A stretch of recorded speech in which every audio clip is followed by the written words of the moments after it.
desejos. São Maximiliano, rogai por nós. Então, meus queridos irmãos, nós estamos, acho que uns 3 ou 4 semanas sem a nossa formação. Estávamos em missão, mas o grupo de oração foi transmitido. Mas nós estamos estudando o livro, uma parte do livro do Roio Marinho, que fala sobre os graus de oração. Algumas dessas formações estão no YouTube, alguns a gente está enviando nos nossos grupos a formação dos servos. E nós cremos ser de suma importância essas formações, porque trata daquilo que é a principal obra do cristão, quer dizer, a oração. A oração, ela é como que um representante dos nossos pedidos diante de Deus. E não só isso, mas é o meio pelo qual nós podemos nos aproximar de Deus e amar a Deus. Né? Então, sem a oração, nós podemos dizer, parafraseando o Evangelho, que sem a oração é impossível agradar a Deus. Né? Isso se fosse Santa Teresa dizendo, que ela diz a porta de entrada no castelo é a oração. São Paulo diz que é a fé, mas na verdade é a mesma coisa. A oração que não tem nela um ato de fé não é oração. Então, as duas coisas elas estão juntas. Então nós poderíamos dizer que sem a oração é impossível agradar a Deus, é impossível o homem se santificar, é impossível chegar ao conhecimento do Senhor. Então, nós precisamos aprender a rezar. Por isso esse livro do Roio Marinho, que ele mesmo diz, ele tentou simplificar, tirando aqueles aspectos pesados da teologia, que é possível, e formular algumas coisas mais simples para as pessoas que não são versadas em teologia, para elas poderem entenderem, né? Porque, de fato, a gente só ama aquilo que nós conhecemos. Então, nesse sentido, é preciso estudar, nós já falamos sobre isso, estudar os aspectos da oração, estudar os vários graus de oração, né? E nós viemos ao longo de 2 meses, quase 3 meses, estudando essa pequena obra, não é, do Roio Marinho, onde nós começamos a falar sobre a natureza da oração, depois nós falamos das dificuldades que as pessoas encontram para rezar, e por último nós entramos um pequeno histórico de onde que surgiu as várias escolas de espiritualidade, não é? O que significava para cada escola de espiritualidade rezar, e até chegarmos em Santa Teresa, e aqui, parafraseando muitas coisas de Santa Teresa, o Roio Marinho coloca muitas coisas da Suma Teológica para nós. Então, nas últimas formações que nós colocamos, primeiro nós falamos sobre a oração vocal, que a oração vocal é a nossa linguagem, o som da nossa voz articulada, não é? Onde nós usamos do nosso corpo para expressar também com os nossos membros a glória de Deus. Segundo o Roio Marinho, a oração vocal teria essa definição, não é? Mas quando nós fomos lendo o que ele vem trazendo sobre a oração vocal, a gente foi vendo que a oração vocal significa também uma reforma de vida, não é? Onde a primeira coisa que a gente tem que fazer nessa reforma de vida é encontrar um tempo para a oração. Não é? Tanto que isso é verdade, ele vai dizer para nós que existem tipos de atenção na oração, atenção externa e atenção interna. Na atenção externa, ele fala, nós temos que tirar todos os obstáculos materiais que nos impedem de rezar. Não é? Então, uma preparação próxima, uma preparação remota, não é? Vou rezar, mas aí eu quero esses exemplos. A gente diz que vai rezar, aí pega um texto e vai andar pela rua, fazer caminhada, vai ter um monte de situações que vai tirar a nossa atenção da oração. Né? Então, é preciso tirar esses obstáculos. Isso significa, em certa medida, uma reforma de vida, onde eu preciso fazer uma análise da minha vida, aonde é que eu estou gastando o meu tempo, não é? Aonde é que eu estou colocando o meu tempo. Porque quando a gente fala de vida de oração, as pessoas costumam dizer que não tem tempo para se dedicar à oração. Quando nós falamos de ficar ali meia hora, 1 hora de oração, as pessoas acham muito. Mas elas gastam o tempo com tantas outras coisas. Então, gasta o tempo com a televisão, gasta o tempo nas diversões, gasta, né, os tempos nas brincadeiras, né, gasta tempo com o celular, gasta tempo com tantas coisas que tiram-nos a atenção. Então, essas coisas nós precisamos tirar da nossa vida se nós quisermos rezar bem. Né? Quer dizer, é colocar cada coisa no seu lugar. E numa linguagem bem simples, não é? É reformar a nossa vida. Aí entra os aspectos também sacramentais, os sacramentos, né? Se aproximar dos sacramentos. A vida de oração sem os sacramentos é como que uma pessoa caminhando com uma perna só. Precisa juntar a vida de oração com os sacramentos. Então, aprender a fazer confissões bem feitas, aprender a comungar, a preparar a sua comunhão. Não é? Você vai estar ali com Jesus, você vai estar ali, não é, com uma pessoa, a tal ponto que você pode, depois que você saiu da missa, dizer: eu me encontrei com a pessoa de Jesus. E não só me encontrei, eu comunguei a carne dele. Não é? É interessante, nos primórdios do cristianismo, uma das acusações que os judeus, né, porque para eles nós éramos uma seita que estava surgindo. Os cristãos eram canibais e comiam a carne humana. Não é? Nós comungamos do pão eucarístico, mas de fato é a carne de nosso Senhor Jesus Cristo. Então, para evitar, na sua grande sabedoria, esse grande escândalo de se comer carne humana, o Senhor se faz presente no pão, a carne dele mesmo, ali no pão. Então, os cristãos sofriam isso. E a tal modo que nós podemos dizer: eu comunguei da carne do Senhor. Na Santa Missa, eu comungo o coração de Jesus, eu comungo o corpo do Senhor. E para a vida purgativa, para a vida que é início da oração vocal, a comunhão eucarística, ele é um dos mais preciosos manjares e alimentos que nós não podemos largar. Quer dizer, não tem como nós progredirmos na vida espiritual sem comungarmos. E para nós comungarmos, nós precisamos aprender a confessar. E para a gente confessar bem, nós precisamos ter diante dos olhos os 10 mandamentos. São Paulo vai dizer que, desde o pecado de Adão até Moisés, né, quando surgiu Moisés, as pessoas pecavam, as pessoas faziam muitas coisas, mas não tinham uma lei, porque elas perderam a noção do direito natural. O pecado entra no mundo e o direito natural vai ficando cada vez mais difícil de compreendê-lo, não é? Até o ponto de querer abortar uma criança, por exemplo, por conta que vai bagunçando o direito natural. Então, as pessoas, por causa do pecado original ali, elas mancharam a sua consciência de tal forma que elas viviam com vários tipos de pecados.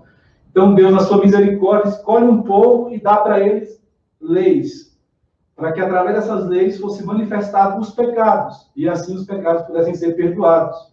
Então, para a vida espiritual, significa que nós temos que ter diante dos nossos olhos os 10 mandamentos, não é, como uma espécie de espelho, que reflete para nós qual é o nosso pecado.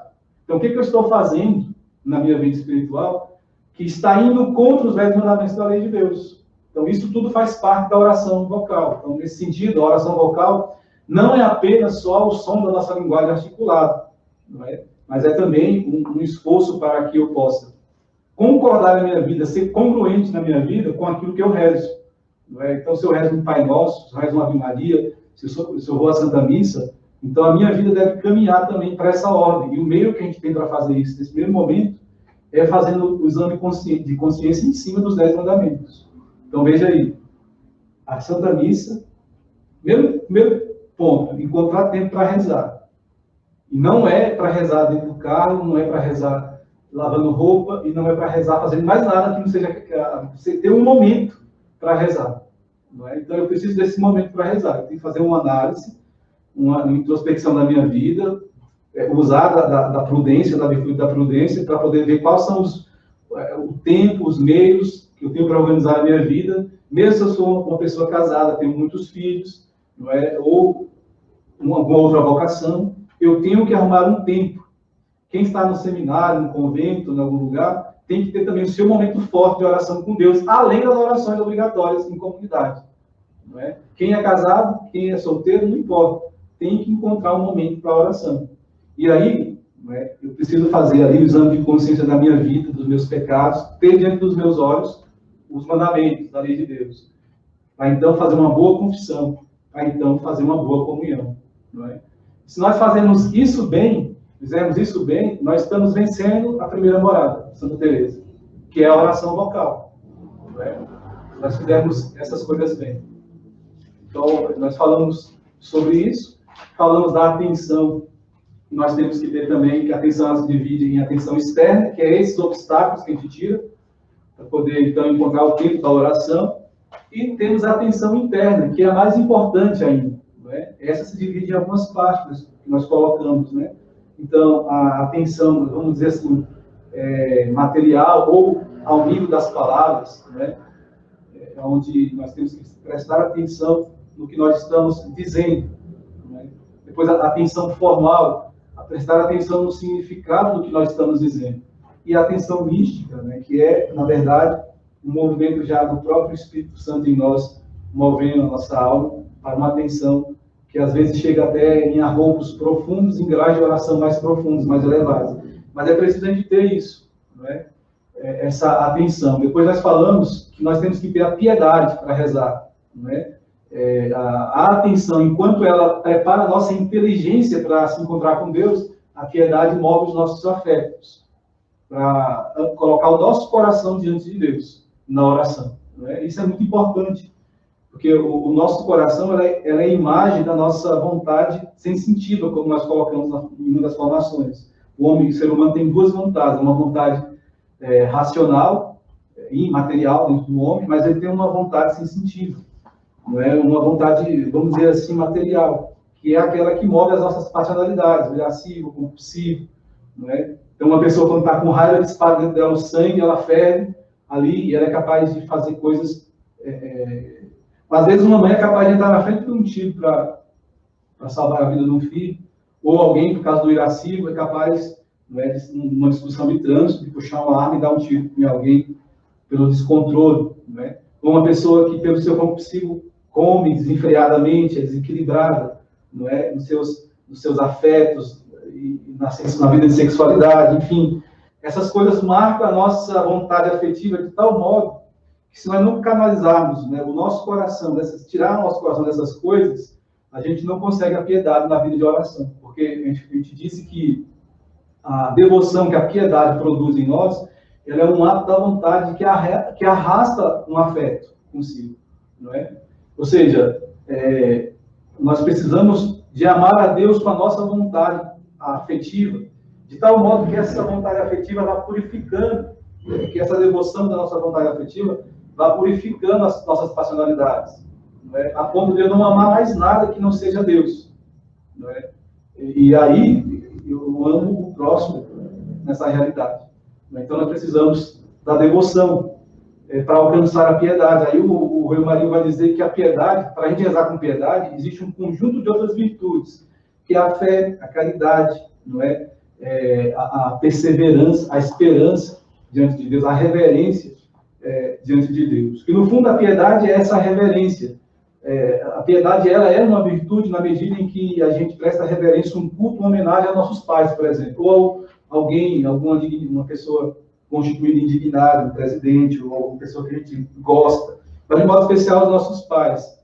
Na medida que nós transferimos isso para Deus, não é? Entra, na verdade, o movimento do Espírito Santo chamado dom da piedade em nossa alma, que nós prestamos um culto, uma reverência à bondade de Deus e adoramos a Deus na oração. Então, nós falamos, piedade não é a pessoa ficar lá com um aspecto de cara piedosa, né, como diz por aí, e fazendo cara de beata. Não é isso, mas a piedade, que tem o mesmo aspecto assim de uma devoção profunda, na verdade, a ligeireza, a velocidade em cumprir a vontade de Deus. Não é? E com a reverência e com o fogo do Espírito e da caridade que move meu coração, purificando os meus afetos de outras paixões que não produzem, que não vêm de Deus. Não é? Então, a minha vida sexual desregrada, e se o cara é casado, aquilo que ele vive no casamento, por essa devoção que ele tem que ser sendo purificando as coisas que não fazem parte do contrato nupcial no ato sexual, por exemplo, né? E tirando da nossa vida tudo aquilo que vamos dizer assim, paixões desordenadas, a fim de que essas paixões sejam canalizadas para o lugar certo, não é? O coração de Jesus. Aí a gente vai imprimindo, ou Jesus vai imprimindo as paixões dele sobre nós, os afetos dele sobre nós, né? Então, os pensamentos, os sentimentos e também as ações do Cristo em nossa vida. Então, nessa hora, nós temos que ter diante dos olhos Jesus. E aí entra também um aspecto muito importante da oração vocal, que é as Sagradas Escrituras. Então, ler, não é, o que Jesus fazia. E nós vemos no Evangelho que Jesus não se cansava de estar a sós em oração, não é, ao Pai. Então, isso nós colocamos da oração vocal. E a última coisa que nós falamos foi sobre a duração da oração vocal, não é? E nós colocamos, segundo o Rui Marinho, alguns aspectos que às vezes as pessoas pensam que a oração vocal ela é boa quando tem muitas palavras. Então, quanto mais eu falo, mais essa oração deveria ser, então, uma profunda oração, uma prolixidade de palavras, uma quantidade de palavras. E na verdade, o Rui Marinho vai dizer que não, que tem, por exemplo, o exemplo de Jesus, que ele rezava intensamente uma forma de oração, por exemplo, fiat voluntas tua, faça-se minha tua vontade. Aí vai e reza lá, faça-se minha tua vontade, faça-se minha tua vontade, Senhor, tem piedade de nós. Então, quando o sofrimento de Jesus apertou o coração lá, e Jesus, faça-se mim, segundo a tua vontade. Então, não é a quantidade de palavras, mas a profundidade que se fala aquelas palavras. E mais profunda ainda, não é somente a profundidade das palavras, mas a devoção que eu alcanço ao dizer aquelas palavras. Então, quando nós rezamos, talvez alguma pessoa ou outra tenha experimentado isso. Quando alguém faz uma oração de manhã, ou quando vai à Santa Missa, produz em você uma certa memória afetiva daquele momento, que você sai no final da missa, ou no final da oração, com os teus sentimentos, com o teu desejo, não é? Com o teu coração, uma espécie de felicidade interior, uma espécie de uma certa paz interior, porque naquela hora da oração você alcançou um aspecto da devoção, você arrastou seus afetos, ou seja, a oração que você fez arrastou seus afetos, produziu nos seus afetos sentimentos, sensações, emoções, não é? Mas a gente sai da igreja e já começa a reclamar, começa a brigar, nós perdemos aquela graça, o afeto vai embora. Porque é impossível que um afeto dure, não é, nessa natureza, diante de uma reclamação. Na hora que a gente reclama, o afeto some, não é? Então, a devoção ela precisa alcançar na nossa vida, segundo aqui o Rui Marinho, tudo aquilo que nós fazemos, não é? Então, nesse aspecto ele disse, tudo que o cristão faz, arrastado por esse afeto, pela caridade, pelo amor que move, é oração, não é? Materialmente falando, tudo que o cristão faz, movido pela caridade, seria oração, não é? Então, o trabalho, mesmo que seja um trabalho que ele ganhe dinheiro, mas ele faz aquilo com motivo sobrenatural, movido pela caridade, não é? Cuidar dos filhos, arrumar a casa, aquilo é oração. Mas no seu aspecto formal, não é? Nós precisamos de um momento, parar e rezar, não é? Para que então nós possamos ter a nossa atenção, colocar a nossa atenção diante de Deus, tá certo? Então, se a gente pensar que devoção é a quantidade de palavras na oração, nós estamos confundindo devoção com devocionismo, não é? Então, qual é o tempo da oração? É o tempo que durar os afetos. Nós sabemos o que é afeto. Quando nós amamos uma pessoa, de algum modo, o amor daquela pessoa afeta, né? O amor que nós temos por aquela pessoa nos afeta, não é? Nós ficamos movidos. Né? Então, o que acontece? Nós lembramos daquela pessoa, às vezes o coração bate mais forte, não é? Quando nós temos a lembrança daquela pessoa diante de nós. E se isso for aumentando, a gente vai falar, meu Deus, eu estou apaixonado por essa pessoa, eu quero casar com essa pessoa. E aí vai em casa com a pessoa e se une com ela. Então, esses movimentos aí, a gente pode ter, em certo sentido, uma analogia, uma semelhança com aquilo que, a primeiro momento, nós buscamos na oração. Quer dizer, esses afetos que nós analisamos, que faz nosso coração disparar, que faz nossos sentimentos se mover, esses afetos aí que precisa ser movido pela devoção. Então, o São Pedro de Alcântara que coloca para nós essa expressão. A devoção é um ato da vontade que arrasta consigo os afetos. E nesse sentido, a devoção é altamente purificadora, porque na medida que os afetos as paixões do Cristo surgem sobre nós, as nossas afetividades elas vão sendo purificadas, né? Até a afeição desordenada que nós temos, porque às vezes nós renunciamos às coisas, mas fica em nós o gosto dessas coisas, a afeição que nós temos para essa coisa, que impede também o afeto, né? Na oração. Então, isso também precisa ser purificado. Mas a devoção a esse nível, ela produz essa pureza do nosso coração. Não é? Então, a oração dura enquanto dura os afetos. Não é? E são os afetos sensitivos mesmo, porque na vontade racional, é um pouco complicado, mas assim, ela não tem movimentos, no sentido de movimentos materiais, que tem uma continuidade. A vontade, humana, ela é uma vontade imaterial. Então, você faz atos da vontade. Então, um amor benevolente, onde eu vou lá e faço um bem naquele momento, né, para uma pessoa, para outra. Mas aquilo não dura o tempo inteiro. Mas quando nós somos movidos pelos afetos das nossas personalidades, aquilo tem uma tendência a durar, a permanecer durante um dia inteiro. Às vezes a gente está no momento de oração de manhã e nós alcançamos naquela oração a devoção. Então, durante aquele dia inteiro, nós ficamos naquela sensação da presença de Deus. E se nós cultivarmos isso, quem tem comunhão diária, quem comunga diariamente, tem essa sensação mais vezes na oração. Aquilo lá é uma comunicação que Deus fez com você. Toda vez que você tem uma devoção na oração, uma consolação na oração, é porque Deus falou com você alguma coisa. Nós aqui não estamos prontos ainda, porque nós só estamos na oração vocal, ou seja, nossos ouvidos estão tapados, a nossa boca está muda, em certo sentido, mas não conseguimos corresponder às alturas que Deus está nos chamando. Mas nós experimentamos uma sensação, uma consolação, né, um momento em que Deus nos beija mesmo e fala com a gente, um ósculo santo, um beijo santo. Mas o nosso coração não é capaz ainda de seguir, porque tem muitas paixões envolvidas no meio. A nossa vontade sensorial, ela está amando muitas outras coisas. Está amando o dinheiro, está amando a comida, está amando as pessoas. E nosso Senhor falou que quem amar mais essas coisas, mais do que ele, não é digno de ser discípulo. Né?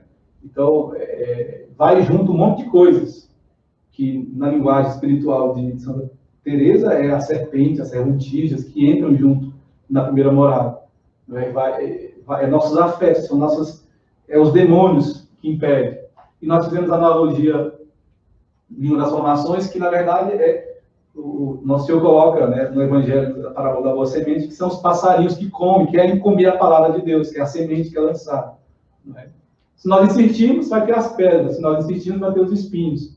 E se nós descermos os espinhos, nós vamos romper a porta estreita, não é? E vamos entrar em comunhão com o nosso Senhor.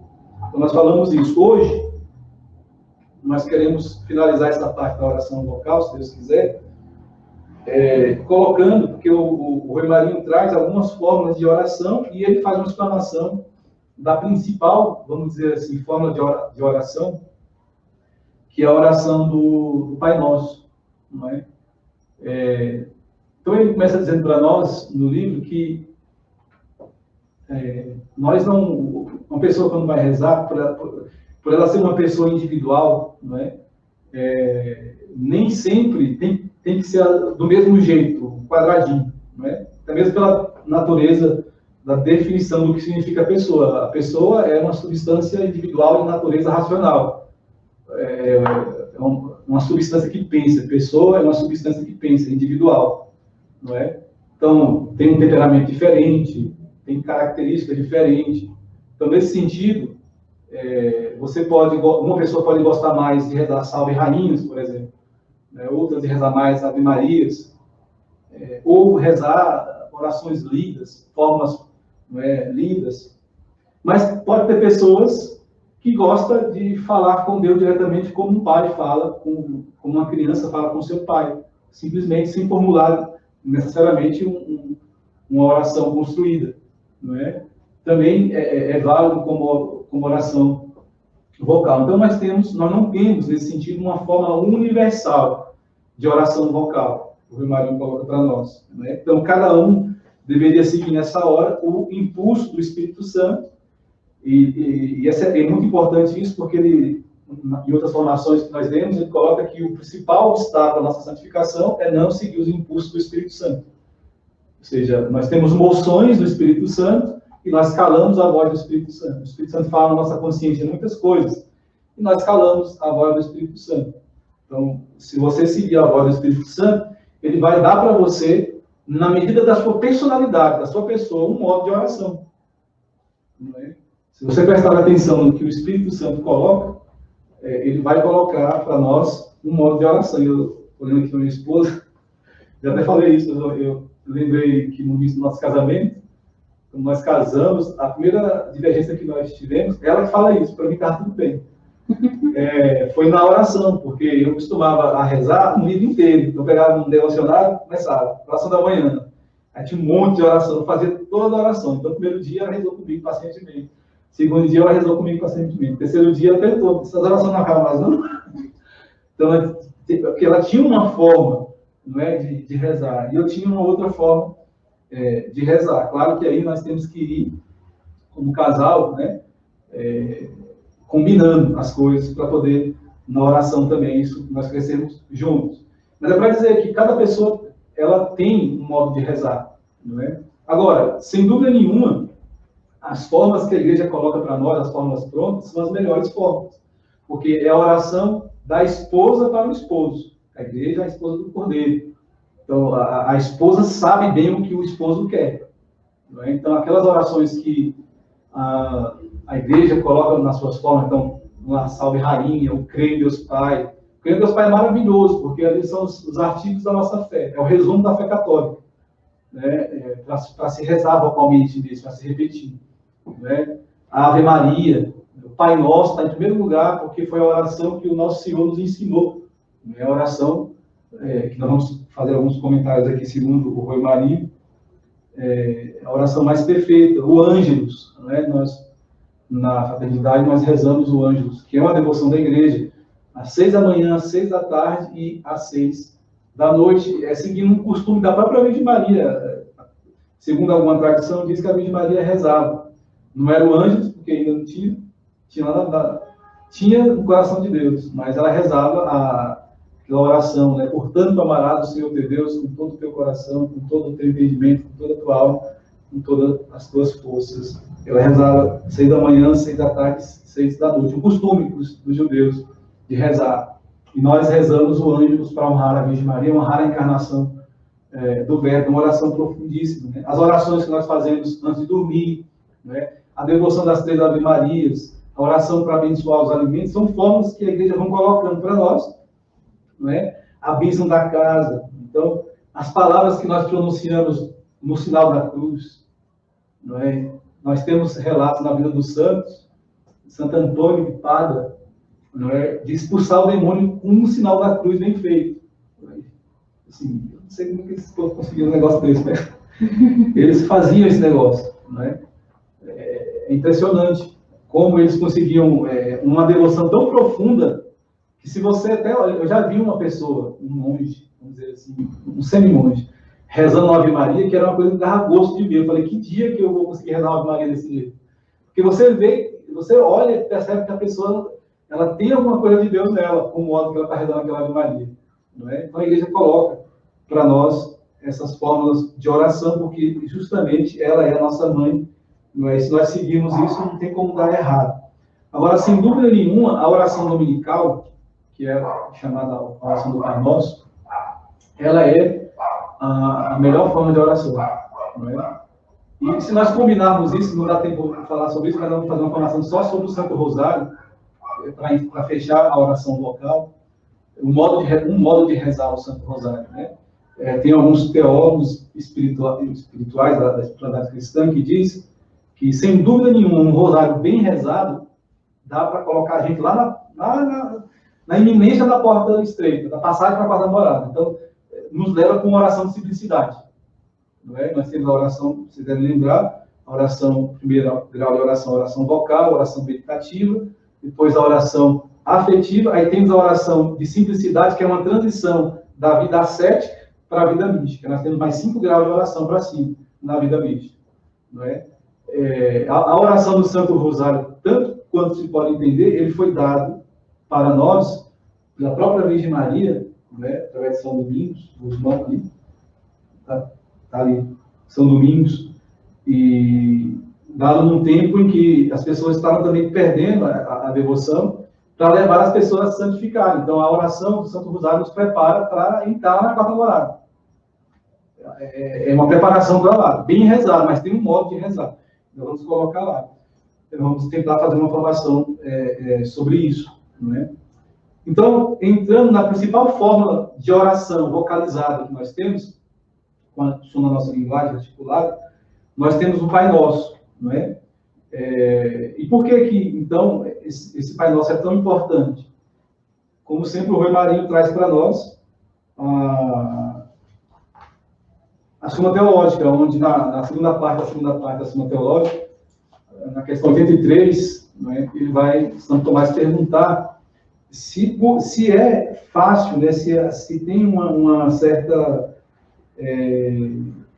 por que a oração do Pai Nosso é a oração mais perfeita? Primeiramente, porque foi o próprio Cristo que nos ensinou, não é? E depois, porque a oração do Pai Nosso, tanto quanto se pode entender, ela contém tudo que nós podemos pedir a Deus e na ordem certa de se pedir a Deus. Então, a primeira pessoa que colocou isso foi Santo Agostinho, não é? Ele fala assim, se nós rezarmos coerentemente, se a nossa oração for coerente, não é? Não há nada, absolutamente nada que nós possamos pedir a Deus que não esteja contido na forma do Pai Nosso. Não é? E não só isso, a oração é tão profunda do Pai Nosso que tudo que nós podemos pedir está lá no Pai Nosso, e é tão importante porque, na verdade, a ordem das coisas que nós devemos pedir a Deus está contido no Pai Nosso. Não é? Então, isso aí, na verdade, a oração do Pai Nosso, nesse sentido, ele retifica os nossos desejos. Não é?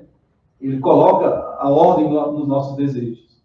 Então, se bem rezado, como nós vamos ver mais para frente, nós podemos alcançar altos níveis de devoção e de união com Deus só através do que tem no Pai Nosso. Não é? E a gente fica buscando, a gente não reza o Pai Nosso do jeito que tem que rezar, na nossa oração pessoal. Não é?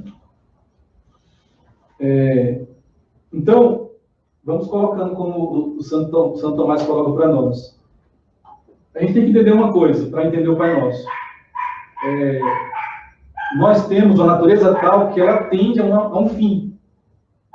Não é? O ser humano, ele tende, os atos humanos tendem, por natureza, a um fim. Ou seja, a vontade do ser humano é chamada, ela é teleológica, ou seja, ela é destinada a uma finalidade. Não é? Então, se a gente perguntar para uma pessoa, por que você trabalha? Porque eu quero ganhar dinheiro no fim do mês. Por que você quer ganhar dinheiro no fim do mês? Porque eu tenho que comprar, dar o sustento da minha família. Por que você tem que dar o sustento da sua família? Porque ele depende de mim. Então, se isso for até o final, nós vamos chegar em Deus. O fim da nossa vida, eu quero dizer, é a glória de Deus, a visão beatífica. Então, dar glória a Deus é a finalidade última da vida do ser humano. Nós nascemos para louvar, adorar e glorificar a Deus. Isso aí é ponto comum de toda a doutrina teológica. Toda a criação de Deus deve glorificar o seu Criador. E o ser humano, de modo especial, ele deve glorificar o seu Criador. Então, a glória de Deus é a razão última da nossa vida. Isso é uma glória absoluta. Não é? Ou seja, no sentido de que é para isso que nós nascemos, para dar glória a Deus. Agora, existe uma glória acidental. Não é? Que nós damos glória a Deus, mas ao mesmo tempo que nós damos glória a Deus, o homem se realiza, porque ele se torna uma pessoa feliz. Não é? Então, é justo dar glória a Deus, mas também, na medida que nós damos glória a Deus, nós temos um fim relativo, nós temos um fim absoluto, que é dar glória a Deus. Mas junto com esse fim absoluto, nós temos um fim relativo, que é a nossa própria felicidade. Não é?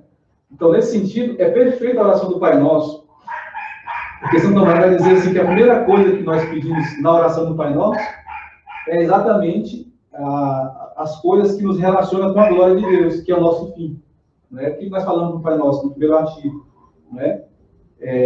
Pai Nosso que estás no céu, santificado seja o teu nome. Né? Então, o fato de nós olharmos para o Senhor, né, e o fato de rezar a oração do Pai Nosso, e ter essa cláusula lá, santificado, ou seja, o nome de Deus, significa a glória de Deus. Significa também, por outro autor, que o nome de Deus é a fé. Né? Então, a primeira coisa que nós devemos fazer na nossa vida é buscar a glória de Deus. E o Pai Nosso, bem rezado, coloca isso diante dos nossos olhos. Né? E isso aí é o nosso fim absoluto, da glória a Deus. E para onde deve tender também os nossos afetos, os nossos desejos. Né? Depois, a parte do Pai Nosso, a segunda cláusula do Pai Nosso, são 7 cláusulas. Né? A segunda é, venha a nós o teu reino.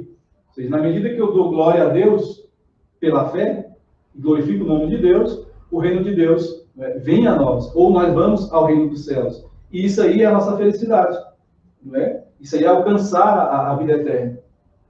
Então nós temos essa finalidade, esse fim último da vida do ser humano, primariamente falando, não é? É a primeira coisa que nós devemos pedir a Deus, a glória de Deus, a fé, né? Na oração vocal do Pai Nosso. E junto com isso, santificar o nome de Deus, não é? Santificar a fé, a consequência necessária disso é a nossa felicidade, ou seja, o reino de Deus no meio de nós. É o que o Marinho coloca para nós, alcançar a vida eterna. Então a gente vê com essas duas petições do Pai Nosso, né, que não há nada mais elevado, mais sublime para a vida do ser humano. Porque quem não quer ser feliz?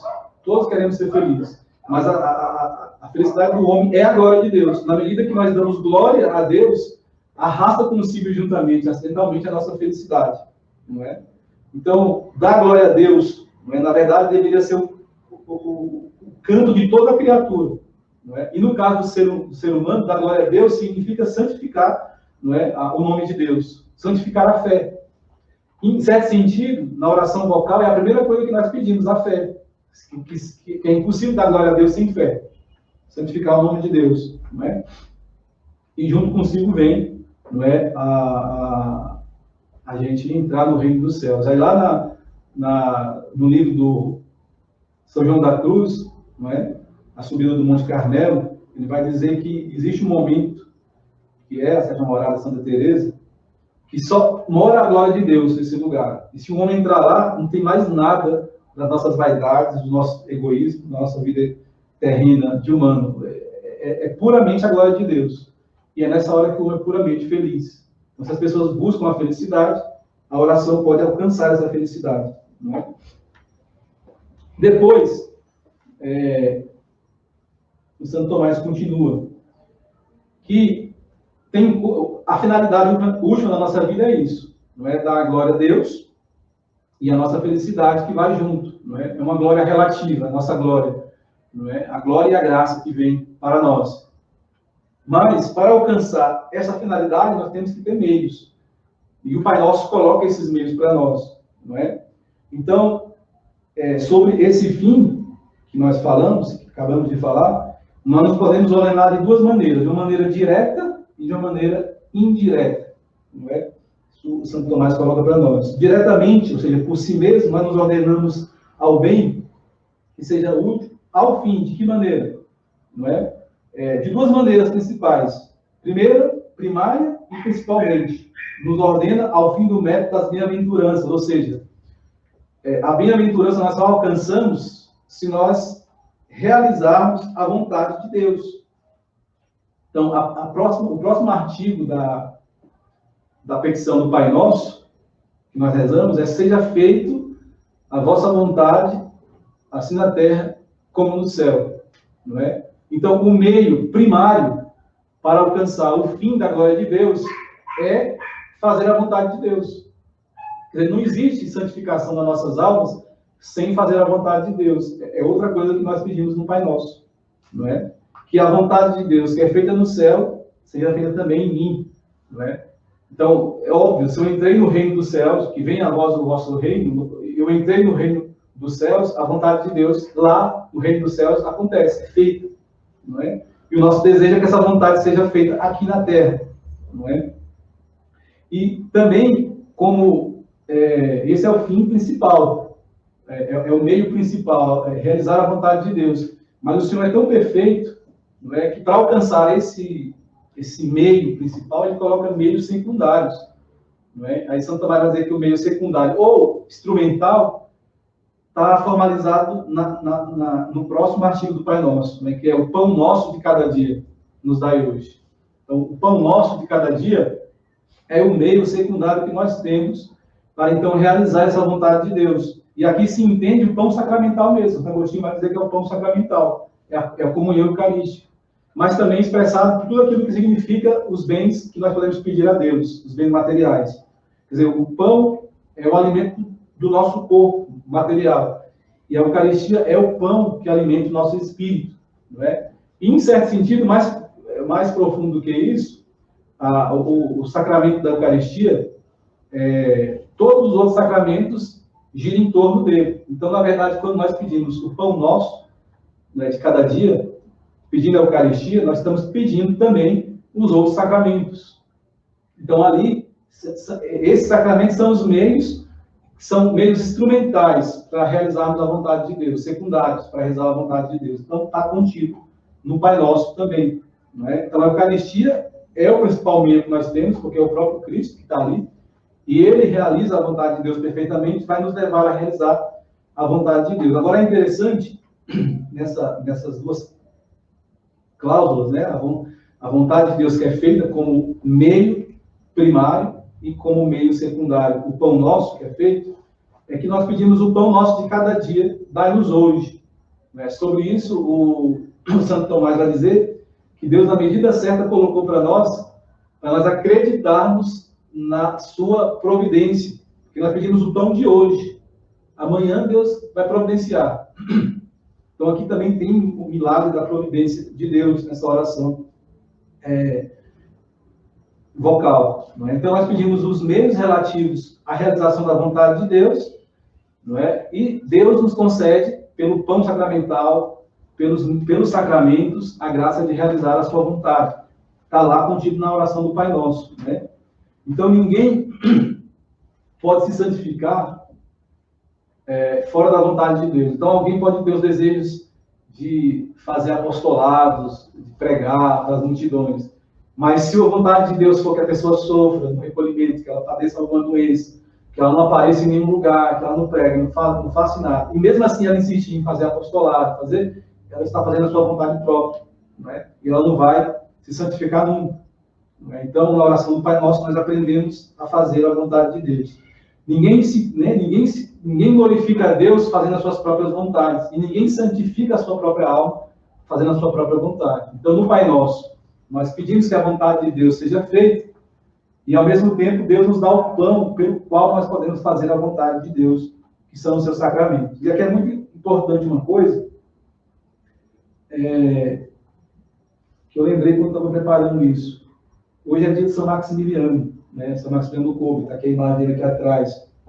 Ele diz que a perfeição do ser humano consiste em fazer a vontade de Deus. E para nós, devotos da Imaculada, a vontade da Imaculada é a mesma vontade de Deus. Conseguir fazer a vontade da Imaculada. Porque a Imaculada, e a Imaculada de São Maximiliano é o nome dela, ela foi a mais perfeita em realizar a vontade de Deus. Quer dizer, a obra da redenção veio por meio da Virgem Maria, ela nos deu o Salvador. Então, por meio da Virgem Maria, nós nos entregamos a ela, ela vai nos levar a realizar em todos os meios da nossa vida a vontade de Deus. Então, para nós consagrados a Nossa Senhora, seja pelo método de São Luís, pelo método de São Maximiliano, a vontade de Deus para nós se manifesta por meio da Imaculada. Então, nesse sentido, nós temos que nos apegar muito com a oração do Santo Rosário. Não é? Repetir várias vezes o Pai Nosso, várias vezes a Ave Maria, pedindo a Nossa Senhora a graça da nossa santificação, pedindo a Nossa Senhora a graça de realizarmos a vontade de Deus. E, nesse sentido, nos preparar para comungar bem o pão nosso de cada dia com a oração do Santo Terço. Então, rezar, se for comungar de manhã, levanta uma hora mais cedo, reza um terço em preparação para a Santa Missa. Se for comungar de tarde, tem que chegar um pouco mais cedo para rezar algumas Ave Marias, não é? Então, isso é um ato de piedade perfeito que vai nos levar para a santificação de nossas almas, não é? E depois nós temos também meios, vamos dizer assim, acidentais, não é? Indiretamente, que está ali contido no Pai Nosso também, não é? Que nos ordenam a alcançar a vontade de Deus, alcançar a finalidade última da nossa vida. E que nós temos que remover. Esses obstáculos são 3 que o Santo Tomás coloca para nós. O primeiro obstáculo é o pecado. Sem o pecado, com o pecado não existe o reino dos céus para nós. Por isso nós rezamos, Pai, perdoai as nossas dívidas, assim como nós perdoamos os nossos devedores. Porque o pecado impede o reino dos céus. Então nós precisamos pedir perdão a Deus. É aqui nós temos no Pai Nosso, na ordem certinha, o pedido do perdão dos nossos pecados, né? O segundo obstáculo é a tentação, não é? E a tentação, ela pode impedir o cumprimento da vontade de Deus. Ou seja, alguém tentado, a tentação pode tirar ele da vontade de Deus. Então nós pedimos que o Senhor não nos deixe cair em tentação, no Pai Nosso, né? E a terceira coisa que ele vai dizer para nós, não é que então o Senhor nos livre do mal. Ou seja, de todas as calamidades, principalmente do demônio, do mal, livrar-nos do maligno, né? E ali no Pai Nosso está contido tudo. Então, se nós pensarmos nessas cláusulas do Pai Nosso, nós falamos do fim, porque nós temos que saber qual a finalidade da oração do Pai Nosso, é dar glória a Deus. Mas se nós pegarmos ao contrário, não é? A primeira coisa que nós temos que fazer é nos livrar do demônio. Nós nos livramos do demônio com a graça de Deus. A partir do batismo, que é colocar em nossas almas, rompemos com o demônio. E temos que continuar, não é? Então nós pedimos ao Senhor, né, nessa ordem, que Ele nos livre, não é, do mal, do demônio. E assim, se nós pegarmos o Pai Nosso de trás para frente, nós temos um itinerário perfeito da vida espiritual. Que não vai entrar aqui por causa do tempo. Né? Mas pense nas cláusulas do Pai Nosso de trás para frente, ordenando elas com as moradas de Santa Teresa. Né? Ali nós vamos encontrar, não é, em certo sentido, até as 7 moradas, né, na relação do Pai Nosso. Então essa oração é magnífica. Ela tem tudo que nós precisamos para rezar bem. Não é? Ela tem tudo, porque foi o próprio Jesus que ensinou, foi o mestre que nos ensinou essa oração. Então, a própria Santa Teresa, que escreveu o Caminho de Perfeição, escreveu, né, o Castelo Interior, e tantos livros de espiritualidade, tanto conteúdo que tem ali, ela gostava de rezar o Pai Nosso e a Ave Maria, não é? E ela diz, e o Rui Maria traz para nós, quantos até monges e homens e mulheres de Deus tinham no Pai Nosso alimentos para o ano inteiro, para a vida inteira, porque ali o Pai Nosso era uma fonte inesgotável, porque foi a própria boca dessa sabedoria que ensinou. Então nós vemos lá no Mateus 6:7, os apóstolos pedem, Jesus, ensina-nos a rezar. Então quando vocês for rezar, vocês entram no quarto, vocês não façam que nem os hipócritas que rezam para todo mundo ver, vocês entram no quarto, no interior do coração de vocês e rezam em segredo ao Pai que está no lugar oculto e vê o que vocês estão fazendo. Em última análise, o lugar oculto que Deus está lá no centro da nossa alma, lá onde mora Deus, na sétima morada, né? Que é o fim que nós tendemos, né? Alcançar Deus que está na sétima morada. A glória de Deus que está lá e a nossa felicidade. Então, a oração do Pai Nosso é, na verdade, um compêndio de vida espiritual, que aí nós temos alimento para a vida inteira. E a oração da Ave Maria, ela não dá tempo de fazer essa ligação, mas ela também, ela tem os mesmos pedidos que o Pai Nosso pede, na oração da Ave Maria tem. E foi a oração que um anjo ganhou o coração da Virgem Maria, ou seja, a oração pelo qual o Verbo se encarnou, a oração pelo qual a história da humanidade se dividiu, a salvação aconteceu para nós, uma Ave Maria. Então, tudo isso está contido na Ave Maria. E quando nós falamos de atenção, não ao sentido das palavras, é exatamente isso. Nós temos que rezar as palavras e pensar o que elas significam, para concentrar a nossa atenção. E agora é interessante, e aí a gente vai finalizando, que a Santa Teresa, ela coloca uma coisa para nós muito fora do comum, não é? Ela falou assim que eu atendi uma pessoa lá no Caminho de Perfeição. Eu atendi uma pessoa que ela chegou para mim dizendo que tinha dificuldade de fazer oração meditativa, mas que ela conseguia fazer oração vocal. E que a vida inteira dela foi fazer oração vocal. Não é? Então, faz o seguinte, vem aqui a gente conversar para a gente analisar como é a sua oração vocal. Não é? E aí, quando ela começou a analisar a oração vocal da mulher,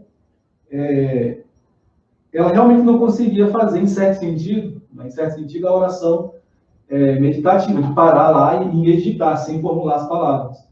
Mas, na medida que ela rezava o Pai Nosso, a mente dela ia para o significado da coisa. Então, às vezes ela pensava no Pai Nosso, nos sofrimentos que Cristo teve na cruz. E ela ficava por horas pensando naquilo, não é? E aí ela começou a analisar os frutos da vida da mulher. Tudo que a mulher fazia, que acho que é uma senhora, uma pessoa, dava certo. Mas ela só rezava o Pai Nosso. Aí ela falou assim, mas então quer dizer que a mulher estava, na verdade, em altos níveis de contemplação de união com Deus, só rezando o Pai Nosso. Então, assim, é uma coisa fora do comum isso. Porque a gente pensa, nós temos que chegar lá na Santa Morada, lá na quarta, mas ela estava já lá só rezando o Pai Nosso. Então, veja, não é a quantidade de oração, é o modo como nós rezamos. E aqui tem uma coisa muito, muito curiosa, porque tem um texto de uma Santa Francisca, acho que não sei se ela acho que ela não é nem beata, serva de Deus, talvez, chamado Vincesa Stropa. É um texto em que ela fala assim, que toda vez que nós unimos a fé com o amor, nós nos unimos com Deus. Podemos dizer a verdade com o amor, ou a fé com a caridade. Não é? Toda vez que nós fazemos isso, na oração, nós nos unimos com Deus. E forma em torno de nós uma espécie de uma pequena contemplação. Não é? Então, toda vez que essa mulher rezava o Pai Nosso, segundo Santa Teresa, ela rezava com um amor tão grande e arrastava consigo uma fé tão profunda que ela unia essas duas coisas e Deus explicava na alma dela o significado do que ela estava rezando. E ela prestava atenção. Então, ela era movida por Deus através da oração vocal.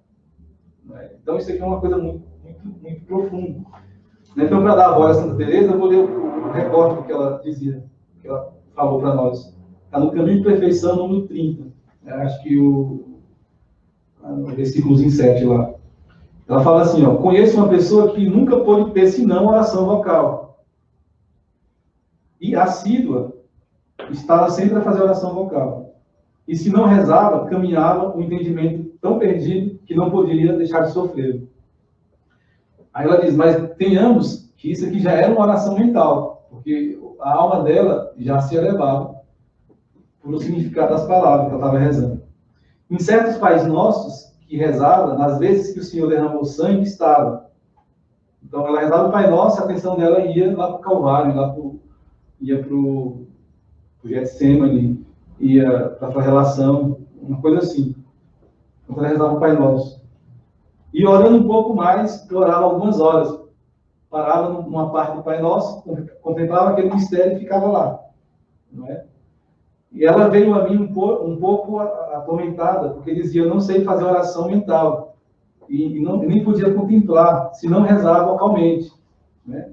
Aí eu perguntei o que ela rezava, e vi que ela rezava assiduamente o Pai Nosso. E que ela tinha pura contemplação, e levantava o Senhor a ajudá-la consigo em união. E bem parecia em suas obras receber tão grandes graças, porque gastava muito bem a sua vida.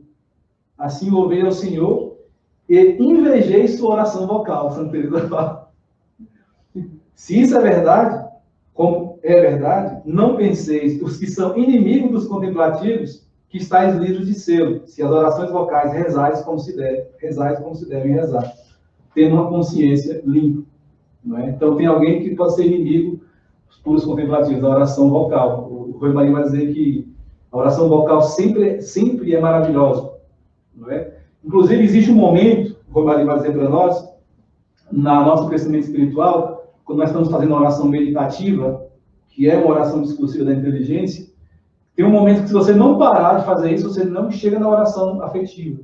Porque a oração afetiva é uma simplicidade da meditação. Você vai para o mistério e começa a amar o mistério. Se você ficar perdendo tempo lá, e discutindo, e trazendo, e colocando o que é obscuro, e fazendo, tem uma hora que você tem que parar, senão você não se eleva na vida espiritual. Mas a oração vocal não é assim. Em qualquer momento, em qualquer estágio da vida espiritual, nós podemos fazer a oração vocal. E se nós fazemos a oração vocal do jeito que essa mulher colocou aqui, né?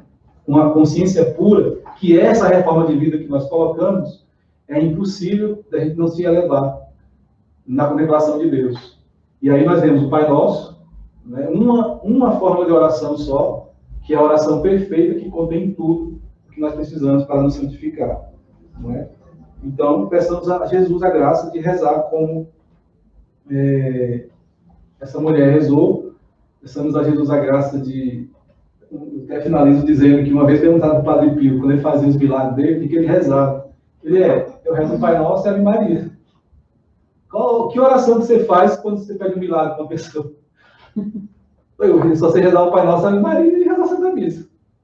Não é? Então, assim, por favor, Jesus, nos ensine a rezar como São Padre Pio rezava, como rezou São Maximiliano. São Maximiliano tinha uma devoção tão profunda com a Ave Maria, que ele colocou no convento dele lá, as pessoas, a saudação era Maria, para lembrar sempre o nome da Virgem Maria. Não é? Aqui nós falamos louvado seja o coração de Jesus, para sempre no coração de Maria, para lembrar também o mistério de Jesus da Virgem Maria.